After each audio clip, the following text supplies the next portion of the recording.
ये स्टोरी बिल्कुल फिल्मी है क्योंकि इस स्टोरी में सुपारी किलिंग है। इस स्टोरी में एक महिला है जो अपने पति की हत्या की साजिश रचती है, अपने पति की हत्या के लिए सुपारी देती है और सुपारी लेने वाला कोई और नहीं उस देवेंद्र दीपक को पहले से जानता था। दीपक और अपने बाकी साथियों के साथ जो है वो बाईपास के किनारे खड़ा रहा, गाड़ी रुकवाया। गाड़ी रुकवाने के बाद किराने की दुकान के पास ले गया और किराने की दुकान के पास ले जाने के बाद उसका गला रेत दिया पीछे से हाथ पकड़कर। नैना ने तय कर लिया था कि अब देवेंद्र को रास्ते से हटाना है। इसके लिए बाकायदा दीपक से उसने बातचीत की। दीपक ने कहा कि इसके लिए पैसे लगेंगे। पैसे कितने लगेंगे? 4 लाख रुपए लगेंगे। नमस्कार, जय जोहार, जय छत्तीसगढ़। मैं बार बार कहते आ रहा हूं कि नशे की वजह से परिवार तबाह हो रहे हैं, नशे की वजह से जिंदगी बर्बाद हो रही है, घर टूट रहा है, समाज बर्बाद हो रहा है और बड़े बड़े कांड हो रहे हैं। जो कहानी मैं आपको बताने वाला हूँ, हो सकता है कि इस तरह की स्टोरी आपने किसी फिल्मों में देखी होगी, वेब सीरीज़ में देखी होगी, लेकिन आपके आसपास इस तरह की घटना बहुत कम आपने देखी होगी। ये स्टोरी बिल्कुल फिल्मी है क्योंकि इस स्टोरी में सुपारी किलिंग है। इस स्टोरी में एक महिला है जो अपने पति की हत्या की साजिश रचती है, अपने पति की हत्या के लिए सुपारी देती है और सुपारी लेने वाला कोई और नहीं उस पत्नी का, उस महिला का आशिक है जिसने अपने दोस्तों के साथ मिलकर इस पूरी घटना को अंजाम दिया है। 4 लोगों ने मिलकर इस पूरी वारदात को अंजाम दिया है। सर्जिकल वेपन से, यूं कहे सर्जिकल ब्लेड से उसका गला रेत कर हत्या कर दी गई है। बिलासपुर पुलिस ने इस पूरे मामले का खुलासा किया है।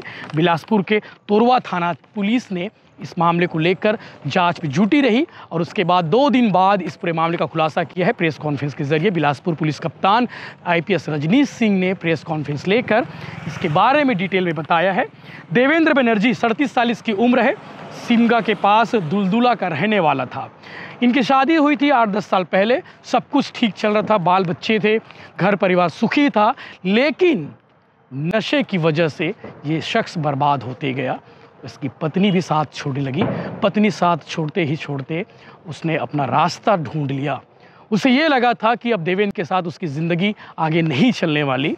उसने बाकायदा एक हमसफ़र ढूंढ लिया। हमसफ़र का नाम भी बता देता हूँ, दीपक महिलेश्वर। दीपक महिलेश्वर के साथ में नैना का रिलेशन शुरू हो गया। इन दोनों के बीच में प्रेम प्रसंग शुरू हो गया और उसके बाद इन्हें लगा कि अब इनको साथ में ज़िंदगी, साथ में सफ़र तय करना चाहिए। नैना ने तय कर लिया था कि अब देवेंद्र को रास्ते से हटाना है। इसके लिए बाकायदा दीपक से उसने बातचीत की। दीपक ने कहा कि इसके लिए पैसे लगेंगे। पैसे कितने लगेंगे? 4 लाख रुपए लगेंगे। ये भी तय हुआ कि हत्या की वारदात को अंजाम देने के बाद, यानी कि रास्ते से हटाने के बाद पैसे दिए जाएंगे। लेकिन इस घटना में हत्या की वारदात को अंजाम दिया गया, लेकिन पैसे उन हत्यारों को नहीं मिला जो पहले डील हुआ था। सब कुछ आपको सिलसिलेवार बताता हूँ।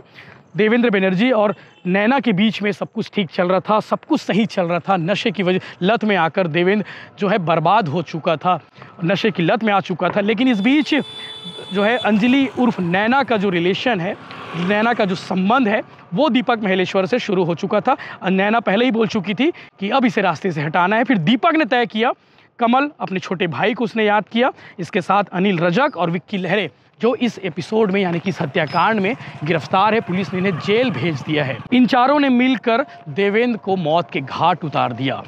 बिलासपुर रायगढ़ बाईपास मार्ग में जिस जगह पर इन्होंने हत्या की वारदात को अंजाम दिया है, वो बिलासपुर का तोरवा थाना का ढेका बाईपास इलाका है।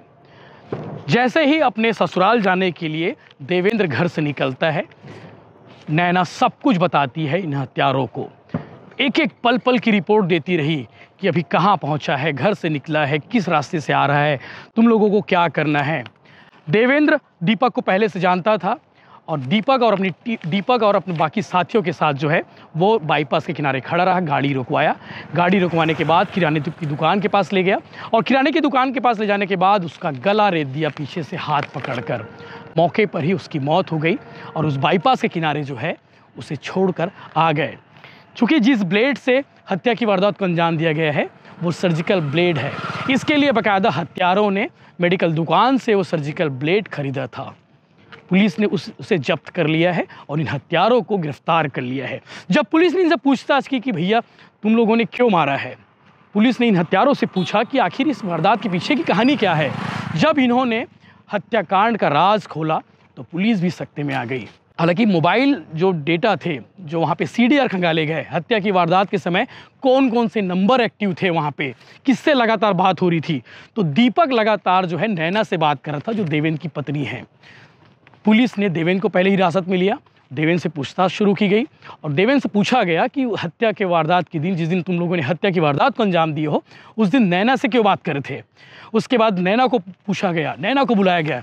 नैना गोल गोल घुमाने लगी, कहानी गढ़ने लगी, ऐसी कोई बात नहीं है, मैं तो जानती बस हूँ, इस तरह की बातें करने लगी। उसके बाद जब पुलिस ने सख्ती बरती, वो टूट गई और पूरी कहानी बताई कि वो देवेंद्र से त्रस्त आ चुकी थी, देवेंद्र की नशेखोरी से वो परेशान हो चुकी थी और इसीलिए उसने तय कर लिया था कि अब देवेंद्र को रास्ते से हटाना है, एक नई ज़िंदगी की शुरुआत करनी है।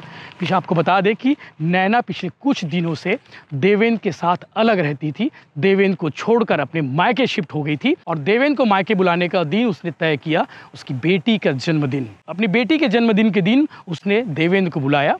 उसे लगा कि शायद बेटी के जन्मदिन पर वो उससे ससुराल ज़रूर आएगा और यही वो दिन उन्होंने तय किया कि हत्या की वारदात को अंजाम देना है। पुलिस पहले तो अंधे कत्ल की गुत्थी में उलझी रही। पुलिस के पास ये बिल्कुल डेटा नहीं था कि जिसके शख्स की लाश मिली है वो कौन है। सोशल मीडिया में उसकी फ़ोटो वायरल की गई, ससुराल वालों ने ही इसकी पुष्टि की, यानी कि नैना के घर वालों ने ही बताया कि तो हमारा दामाद है।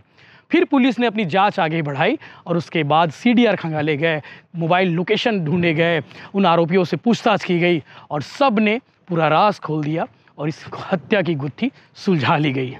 यानी कि इस पूरे एपिसोड में देखा जाए तो दो चीज़ें हैं, एक नशा जो नाश कर दिया इस परिवार को, देवेंद्र को बर्बाद कर दिया, देवेंद्र को उसकी पत्नी और उसके बच्चे से अलग कर दिया, नशे की वजह से ये सब कुछ हुआ और नशे की वजह से जो है उसकी पत्नी परेशान रहती थी, त्रस्त रहती थी और इसीलिए उसने एक प्रेमी ढूंढ लिया। दूसरा, अवैध संबंध।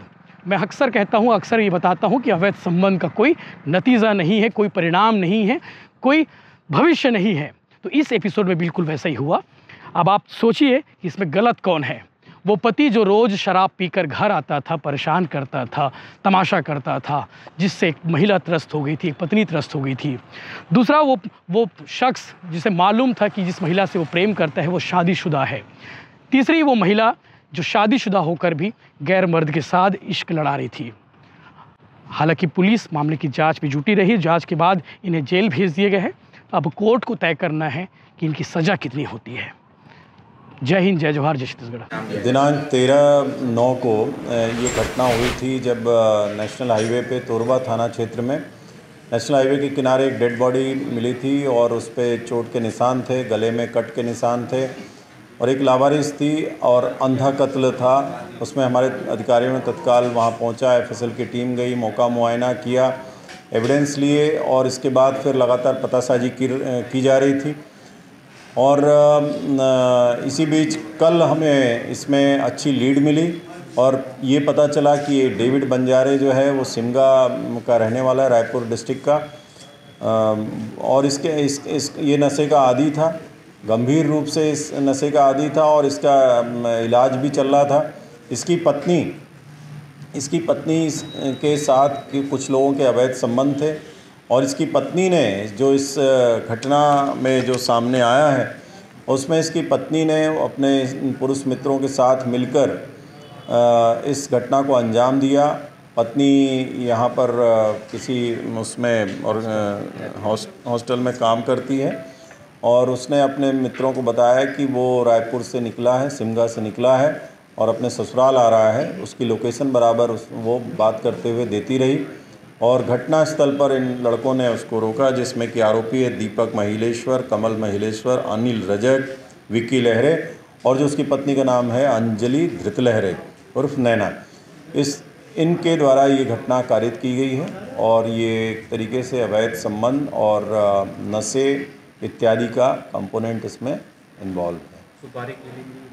हाँ, निश्चित रूप से इसमें जो ये आरोपी हैं, जो इसका एक पुरुष मित्र था और बाकी शेष जो आरोपी हैं वो सुपारी किलिंग का ही ये मैटर है। उसको पैसे उनको देना था, हत्या के बाद उसमें इसको पेमेंट करना था। अब वो इन्वेस्टिगेशन का मैटर है पूरा। इसमें जितने भी चाकू पत्थर और भी चीज़ें जो व्हीकल उपयोग हुआ है वो सभी कुछ इस अपराध में जब्त किया गया है।